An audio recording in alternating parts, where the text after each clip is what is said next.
80% मुस्लिम योगी के फैन। अखिलेश यादव हो गए बेचैन। 2027 ही नहीं 2029 की भी तैयारी। अब तो केंद्र में भी योगी की बारी। बाबा के चक्रव्यूह में फंस गए अखिलेश। सपा के भीतर मच गया क्लेश। क्या है बाबा की पूरी रणनीति? कैसे मुस्लिमों के खास हुए योगी और कैसे बढ़ी अखिलेश की मुश्किल, सब बताएंगे इस वीडियो में। बने रहिएगा अंत तक। नमस्कार, आप देख रहे हैं लाइव यूपी न्यूज 24। 2027 विधानसभा चुनाव का बिगुल बज चुका है। हर कोई जानता है कि दिल्ली का रास्ता उत्तर प्रदेश से होकर जाता है। इसलिए माना जा रहा है कि 2027 का चुनाव सिर्फ मुख्यमंत्री चुनने का चुनाव नहीं होगा, बल्कि 2029 की राष्ट्रीय राजनीति की दिशा भी काफी हद तक तय करेगा। एक तरफ मुख्यमंत्री योगी आदित्यनाथ लगातार तीसरी बार सरकार बनाने की तैयारी में जुटे हैं, तो दूसरी तरफ समाजवादी पार्टी के राष्ट्रीय अध्यक्ष अखिलेश यादव भी लोकसभा चुनाव में मिले उत्साह को विधानसभा चुनाव में दोहराने की पूरी कोशिश कर रहे हैं। पीडीए यानी पिछड़ा, दलित और अल्पसंख्यक का समीकरण सपा की सबसे बड़ी ताकत माना जा रहा है। लेकिन इसी बीच उत्तर प्रदेश की राजनीति में एक नई चर्चा ने जोर पकड़ लिया है।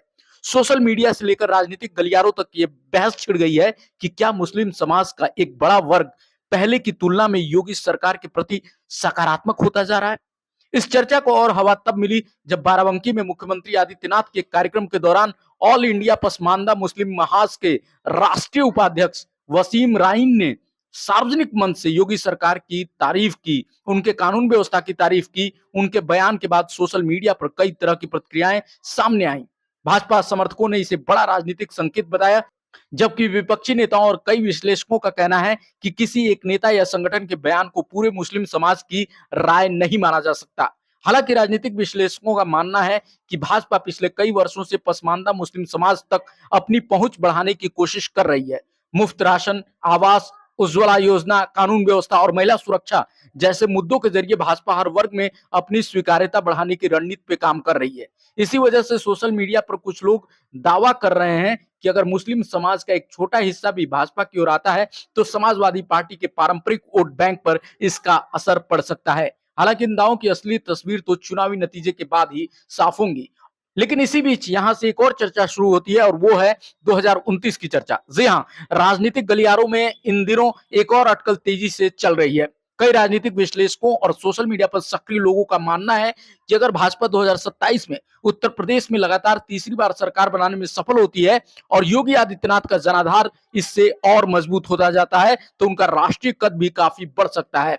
यह वजह है कि कुछ विश्लेषक इसको इस नजर से भी देखते हैं कि भाजपा और राष्ट्रीय स्वयंसेवक संघ भविष्य की राजनीति को देखते हुए योगी आदित्यनाथ को एक बड़े राष्ट्रीय चेहरे के रूप में तैयार करने की तैयारी में है। सोशल मीडिया पर यहां तक चर्चा हो रही है कि 2029 के लोकसभा चुनाव में प्रधानमंत्री पद के संभावित चेहरों की बहस में योगी आदित्यनाथ का नाम भी प्रमुखता से लिया जा सकता है। हालांकि भाजपा की ओर से 2029 के प्रधानमंत्री पद के उम्मीदवार को लेकर कोई आधिकारिक घोषणा नहीं हुई है और ये पूरी तरह से राजनीतिक अटकलों और चर्चाओं का विषय है।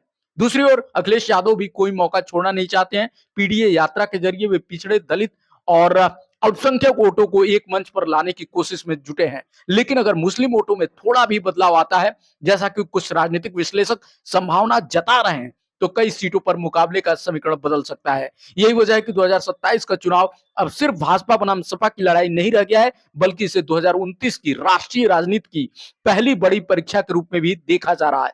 एक तरफ योगी आदित्यनाथ अपनी हैट्रिक का लक्ष्य लेकर मैदान में है, तो दूसरी तरफ अखिलेश यादव सत्ता में वापसी का सपना देख रहे हैं। इस पूरे मामले पर आपकी क्या राय है, कमेंट में जरूर बताइए। मिलते हैं अगली वीडियो में। नमस्कार।